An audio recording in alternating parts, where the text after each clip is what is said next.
¿Tienes algún familiar que trabajó toda su vida creyendo que las reglas no le aplicaban a él? ¿Que el sistema siempre lo iba a proteger? ¿Que cuando llegara el momento de rendir cuentas siempre habría una salida?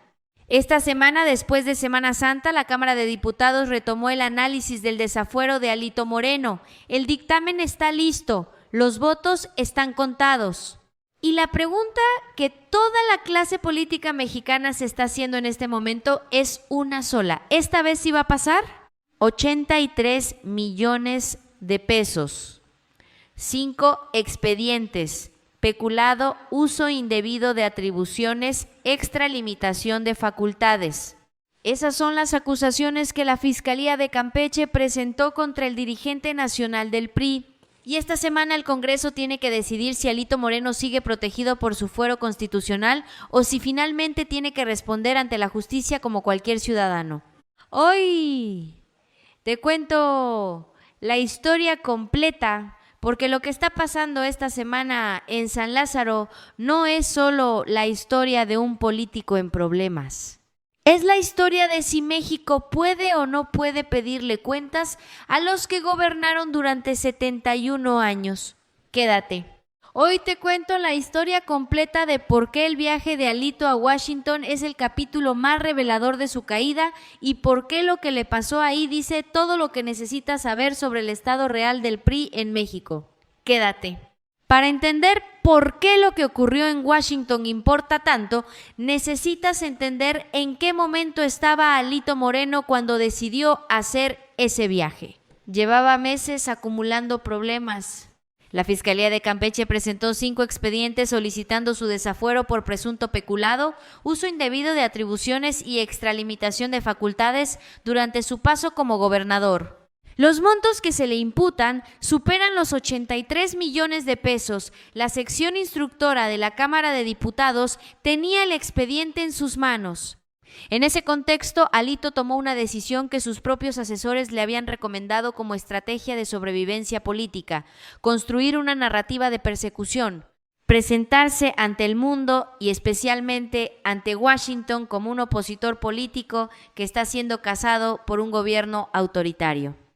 La lógica era clara. Si lograba que Washington lo viera como víctima, si conseguía que figuras del gobierno estadounidense expresaran preocupación por su situación, podría usar ese respaldo internacional para protegerse del proceso de desafuero en México, para decir: el mundo me respalda.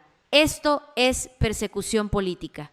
Así que viajó múltiples veces a Washington, donde se fotografió en los pasillos del Capitolio, donde sostuvo encuentros con congresistas republicanas, donde contrató a un abogado especializado en casos de asilo, donde declaró ante quien quisiera escucharlo que México era una dictadura narcoterrorista y comunista. Esas palabras dictadura, narcoterrorista, comunista no son casuales. Son exactamente el lenguaje que ciertos sectores en Washington han usado para describir gobiernos latinoamericanos de izquierda. Alito estaba hablando en el idioma que esperaba que sus interlocutores quisieran escuchar. ¿Y qué pasó? Washington no solo no lo apoyó, Washington estaba activamente haciendo lo contrario. Mientras Alito denunciaba la dictadura narcoterrorista en Ciudad de México, el secretario de Estado Marco Rubio estaba reuniéndose con el gobierno mexicano y declarando que la cooperación bilateral había alcanzado un nivel histórico, que México estaba entregando resultados verificables en seguridad, que la relación entre los dos países estaba funcionando. Piénsalo.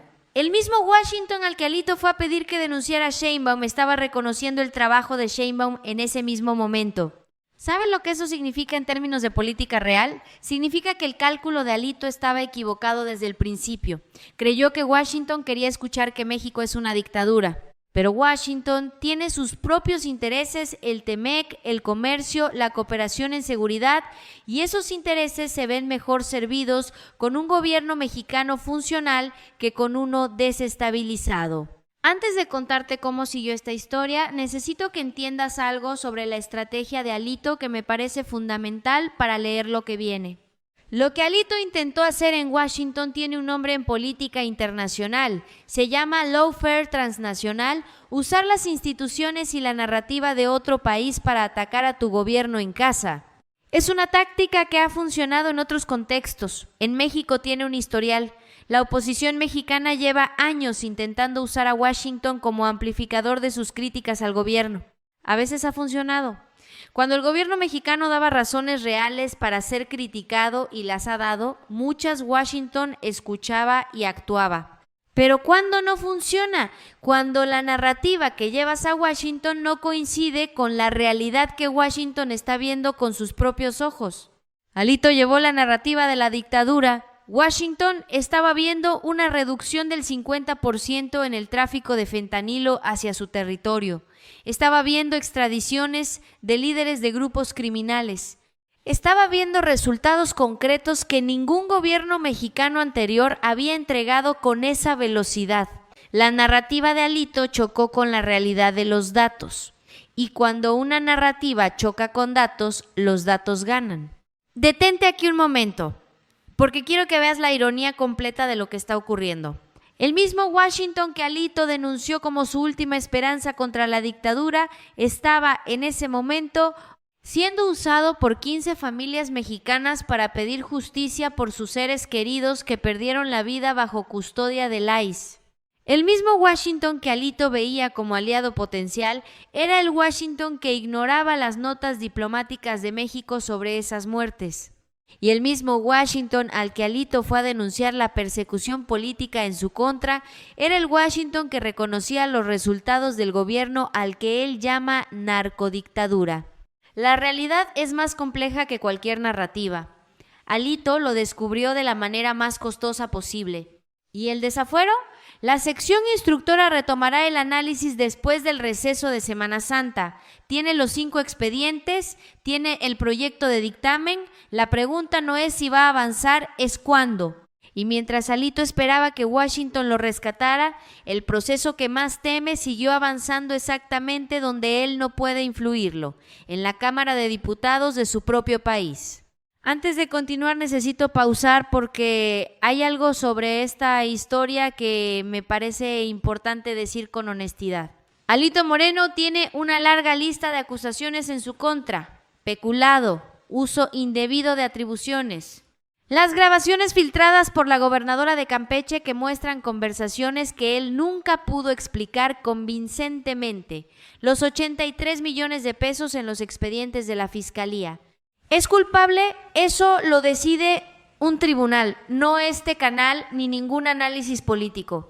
En México, la presunción de inocencia existe y tiene que existir aunque el personaje sea impopular. Lo que sí podemos decir con certeza es esto: un líder político que viaja a un país extranjero a pedir que intervengan en los procesos legales de su propio país, que usa el lenguaje de la persecución política para protegerse de procesos que sus propios aliados describen como legítimos, que construye una narrativa de victimización para evitar que la justicia llegue a su puerta. Ese líder político no está dando argumentos para su inocencia, está dando argumentos para su desesperación. Y la desesperación en política es la señal más clara de que alguien sabe que el tiempo se le acaba. Y Sheinbaum en todo esto, Sheinbaum tomó la decisión más inteligente que podía tomar en este escenario: no intervenir, no acelerar el proceso, no darle a Alito el regalo de la persecución que él buscaba. La instrucción desde Palacio Nacional fue clara: enfriar los ánimos, no darle el gusto de erigirse como mártir, dejar que los procesos legales sigan su curso sin que el Ejecutivo meta las manos. ¿Por qué esa decisión es estratégicamente brillante? Porque si Morena presiona para acelerar el desafuero, Alito tiene su narrativa de persecución. Si Morena deja que el proceso avance solo, con sus propios tiempos y sus propios argumentos, Alito no tiene a quién culpar más que a los expedientes de la Fiscalía de Campeche. Y los expedientes no tienen agenda política, solo tienen fechas, montos y firmas. Eso es lo que Alito encontró cuando regresó de Washington, no el respaldo que buscaba, no la narrativa de víctima que necesitaba. Solo los 5 expedientes esperándolo en la sección instructora de la Cámara de Diputados. El PRI tiene una intención de voto del 7% según las últimas encuestas. El partido que gobernó México durante 71 años, que construyó el sistema político más sólido de América Latina, que produjo presidentes y secretarios de Estado durante décadas, ese partido tiene hoy el 7%. Y su dirigente nacional está viajando a Washington a pedir que lo salven de un proceso judicial en su propio país.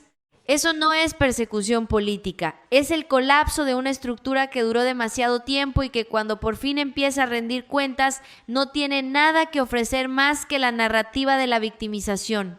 ¿Va a funcionar? El tiempo lo dirá. Los procesos legales en México tienen una velocidad propia que ninguna narrativa puede apurar ni detener indefinidamente. Pero lo que sí podemos decir hoy, con los datos en la mano, es que la estrategia Washington no le funcionó a Alito, no le dio el respaldo que buscaba, no detuvo el proceso que teme. Y le dejó una imagen que va a perseguirlo por mucho tiempo, la del dirigente del partido que lleva décadas diciéndole a México que hay que mantener la soberanía, corriendo a pedirle al vecino del norte que intervenga en sus asuntos internos. La ironía no necesita análisis, se explica sola. Suscríbete si quieres estar aquí cuando el desafuero llegue a su resolución. Suscríbete si crees que la política mexicana merece ser analizada con los datos en la mano y sin que ningún bando te diga qué pensar. Suscríbete si eres de los que entienden que la caída del PRI no es solo la caída de un partido, es el cierre de un capítulo de 71 años que México necesitaba cerrar. Y antes de cerrar, la pregunta que me parece más honesta de todo este análisis, ¿crees que Alito va a lograr que el proceso de desafuero se archive de nuevo? ¿O esta vez los 5 expedientes van a llegar hasta el final? Déjame tu respuesta en los comentarios, sin filtros. Aquí en Claudia al Poder con Yuraima Guevara, esta historia sigue y el próximo capítulo ya está en camino. Voy a darte el contexto histórico que hace que la estrategia de Alito sea tan significativa y tan predecible. México tiene una larga historia de políticos que en momentos de vulnerabilidad buscaron apoyo externo. No es un fenómeno nuevo. Es un patrón que se repite cada vez que un actor político nacional siente que no puede ganar la batalla en casa y decide trasladarla a otro terreno. La diferencia entre los casos que funcionaron y los que no tiene que ver con una sola variable, si la narrativa que llevas al exterior coincide con la realidad que ese exterior está viendo. Cuando la oposición venezolana fue a Washington a denunciar a Maduro, Washington ya tenía sus propias razones para escuchar sanciones, petróleo, presión geopolítica. La narrativa y los intereses coincidían. Cuando Alito fue a Washington a denunciar a Sheinbaum, Washington tenía justo lo contrario, resultados concretos de cooperación, reducción del tráfico de fentanilo, extradiciones, un TEMEC funcionando. La narrativa de Alito chocaba directamente con los intereses reales de Washington. Ese es el cálculo que Alito no hizo o hizo mal. Creyó que el lenguaje ideológico, dictadura, comunismo, narcoterrorismo, iba a tener más peso que los datos concretos. En algunos momentos, en algunos escenarios, ese lenguaje funciona. Pero en la diplomacia bilateral de 2 países con 700,000 millones de dólares en comercio anual, los datos ganan siempre.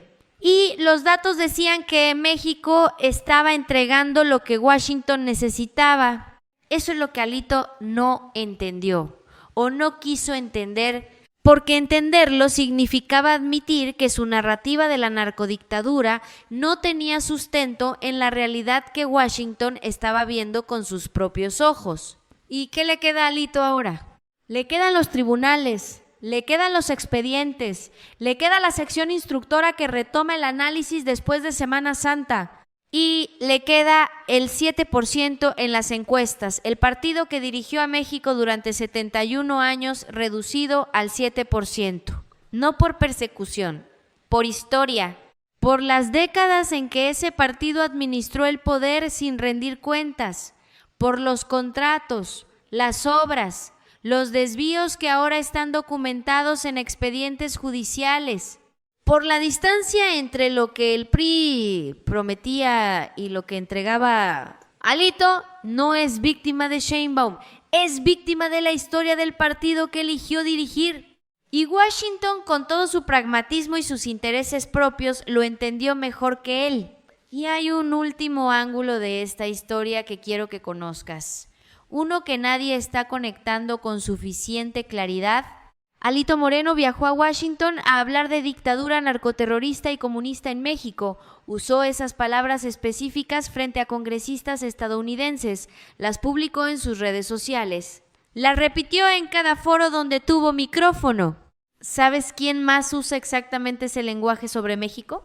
Los sectores más radicales de la política estadounidense que llevan años construyendo la narrativa de que México es un estado fallido, que los grupos criminales gobiernan el país, que la intervención militar está justificada.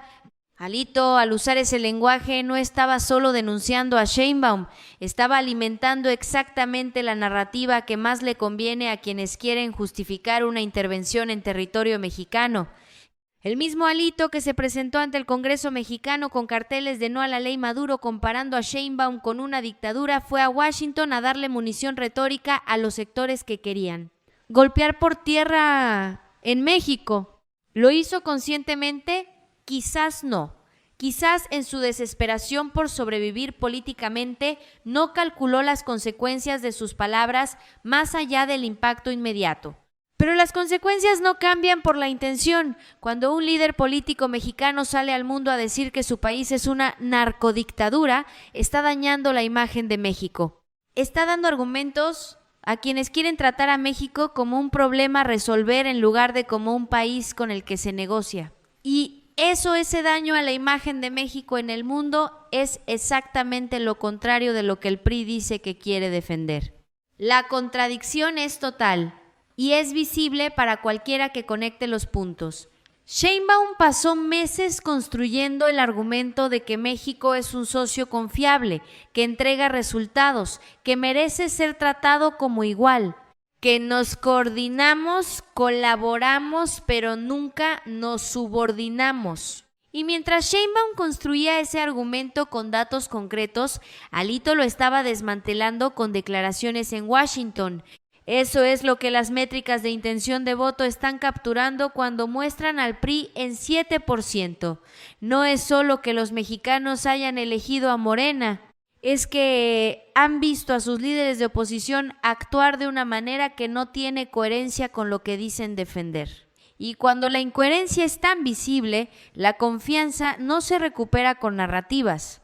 Se recupera con tiempo, con resultados concretos y con líderes que puedan mirar a los mexicanos a los ojos sin tener 5 expedientes de la Fiscalía esperándolos en casa. Alito Moreno no es ese líder y Washington en su pragmatismo frío lo sabe. Por eso estaba elogiando a Sheinbaum mientras Alito pedía que la denunciaran.